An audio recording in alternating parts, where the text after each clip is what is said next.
We're listening to your brother play the piano, and we're eating ice cream. Vanilla ice cream. Yes, that's right. Oh, it's all so marvelous. Welcome to MsMojo, and today we're counting down our picks for the top 10 most heartbreaking cartoon moments. I have no choice. That's a lie! You've always had a choice. It's all right, Chucky. Don't be scared.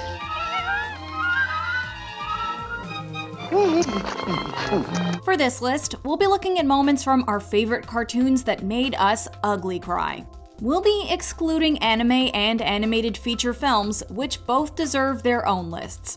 Some of these moments have major impacts not only on our hearts but on storylines, so please consider this your spoiler alert. What's the saddest moment from your favorite cartoon? Be sure to share it with us in the comments below.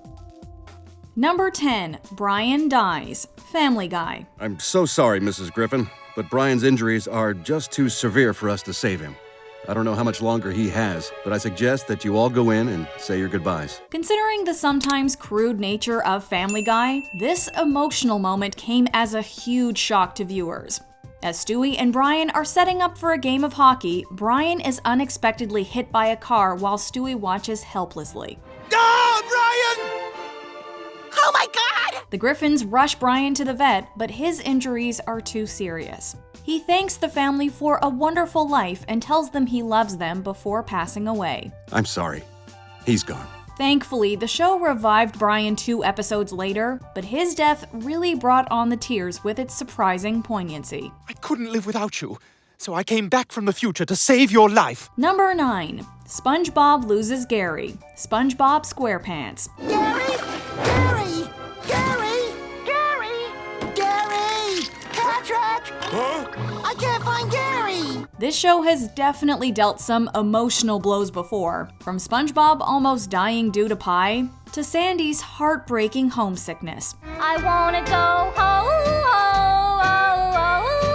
However, its saddest moment is when SpongeBob loses his beloved snail Gary.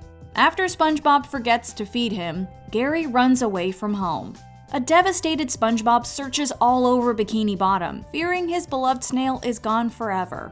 As he puts up posters and apologizes publicly, the song Gary Come Home plays in the background, reflecting SpongeBob's sorrow and tugging at the audience's heartstrings. Please come home, 'cause I miss you, Gary. The episode has a happy ending when SpongeBob and Gary are reunited, but SpongeBob's panicked search is sure to strike a chord with anyone who's ever lost a pet. Gary, your purring is making it hard to forget you. Gary! Oh, Gary! Number 8. Rick almost takes his own life. Rick and Morty. Rick and Morty definitely doesn't shy away from darker themes, but this moment really highlights the troubled nature of its titular mad scientist. But I know how it goes with us. I lose who I am and become part of you. Because in a strange way, you're better at what I do without even trying. After Rick is dumped via letter, he returns home and retreats to his lab. Unfreezing a deformed creature, he comforts it, then puts it out of its misery with a death ray. Are you afraid of me now? Rick then intends to use the death ray on himself, but thankfully passes out before it powers up. This scene is a real gut punch for the audience and serves as a grim reminder that Rick's mind, while brilliant, is a very dark place. I wanna Rio, run away with me now. Number 7. Pops' Sacrifice. Regular show. Pops! Show yourself, coward! I'm here! Regular Show is known for its relatable characters and 80s references, but it's also known for having one of the most bittersweet series finales in cartoon history. But this can't work, Pops. The minute you let me go, I'm gonna blast you into nothing. I know, so I'm not going to let go. Rigby, Mordecai, and their friends are caught in an epic space battle with Anti-Pops, the powerful evil brother of the jolly, kind-hearted Pops. Realizing it's the only way to save his friends and the universe, Pops sacrifices himself. Don't worry, Mordecai and Rigby. I know you're sad, but I promise this is a happy ending. Take care of each other. Goodbye. After the battle, the gang returns to Earth, and they raise a statue in honor of Pops while David Bowie's Heroes plays in the background. It broke our hearts to lose such a beloved character, but at least he went out as he wished, protecting those he loved. Number 6. Homer and his mother are separated again. The Simpsons. Well, there's my ride.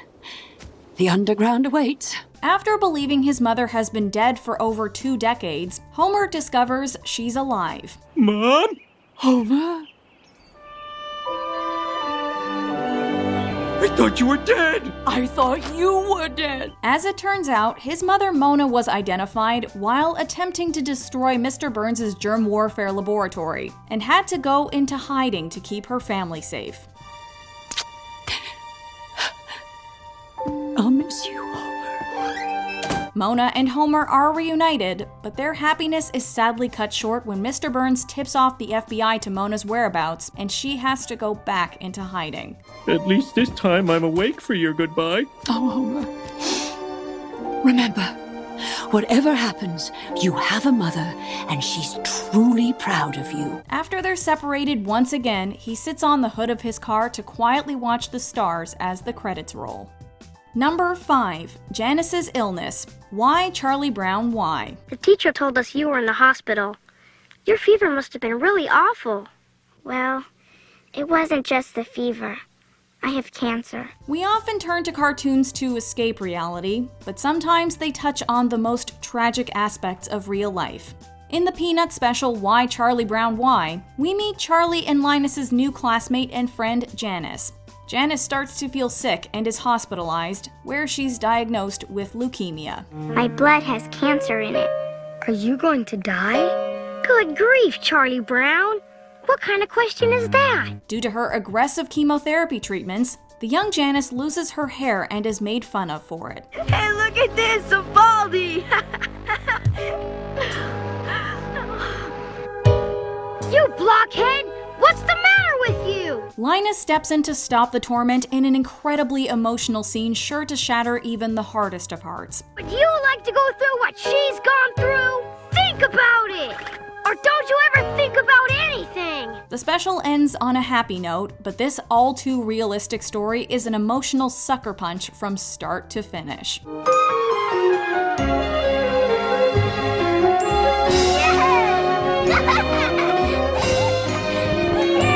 Number 4. I Remember You. Adventure Time. You took this picture. Ugh, you've scribbled all over it. Oh, are they good lyrics? I'll get the keyboard. The Ice King started out as Adventure Time's main antagonist, but this episode reveals his tragic backstory during a duet with Marceline. Marceline, is it just you and me in the wreckage of the world?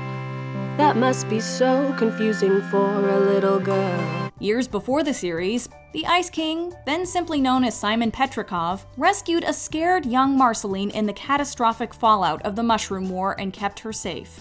Unfortunately, their life together could not last, as the crown that grants the Ice King his powers and immortality also strips him of his memory and sanity. This magic keeps me alive, but it's making me crazy, and I need to save you.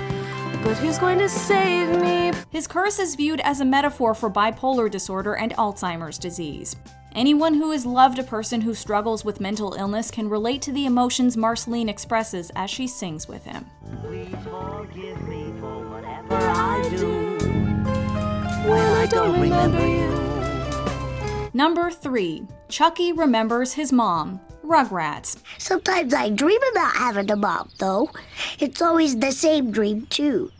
We're always outside, and there's lots of grass and flowers. We didn't expect to learn quite so much about love and loss from a show about toddlers. In this episode, the babies prepare for Mother's Day.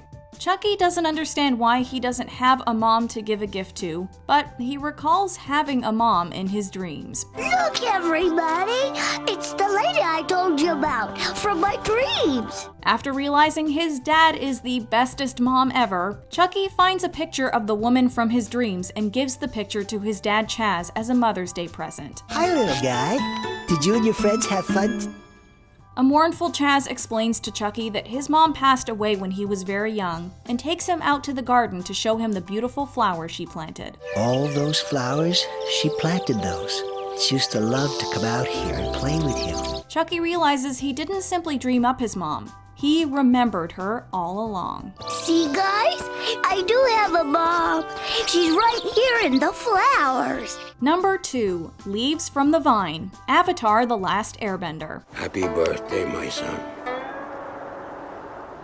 If only I could have helped you. Given that Avatar: The Last Airbender is considered one of the greatest cartoons of all time, it's no surprise that the writers knew how to make us tear-bend. The vignette, The Tale of Iroh, follows the kind, wise Iroh as he helps strangers around Ba Sing Se. While it is always best to believe in oneself, a little help from others can be a great blessing.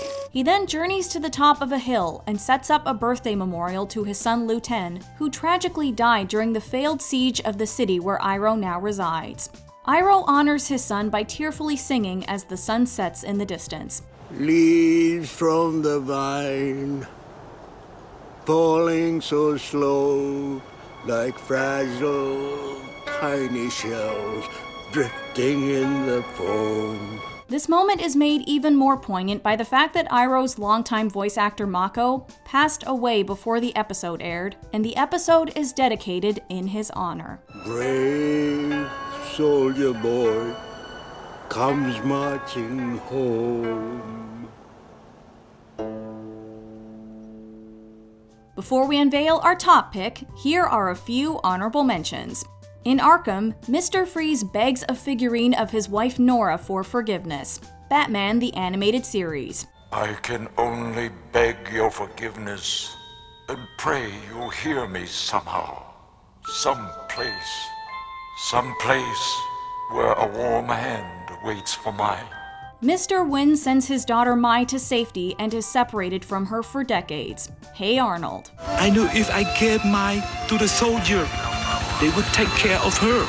They would find a home for her. And then, as soon as I could, I would get out of the country and find her again. The biologically unstable bunny returns to save her sisters and explodes as a result. The Powerpuff Girls.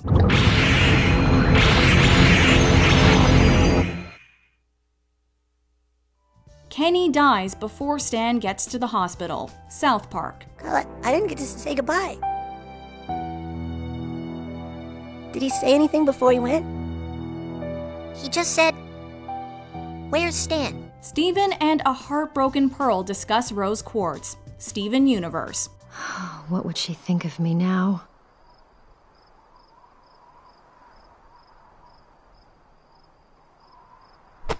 Well, I think you're pretty great. Before we continue, be sure to subscribe to our channel and ring the bell to get notified about our latest videos. You have the option to be notified for occasional videos or all of them. If you're on your phone, make sure you go into your settings and switch on notifications. Number 1. Seymour waits for Fry. Futurama. I won't be gone long, Seymour. Just wait here till I come back. This episode starts with Fry finding artifacts from his old workplace, including his perfectly preserved dog Seymour. I recognize all this stuff.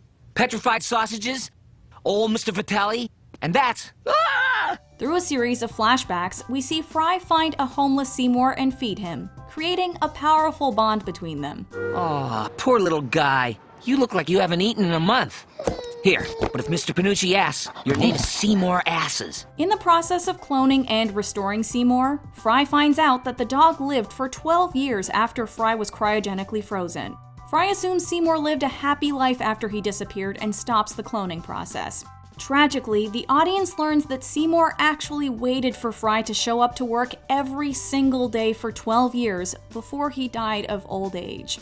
Seymour's unwavering loyalty and Fry's lack of understanding create the perfect storm to give us the most heartbreaking cartoon moment of all time. If it takes forever, I will wait for you.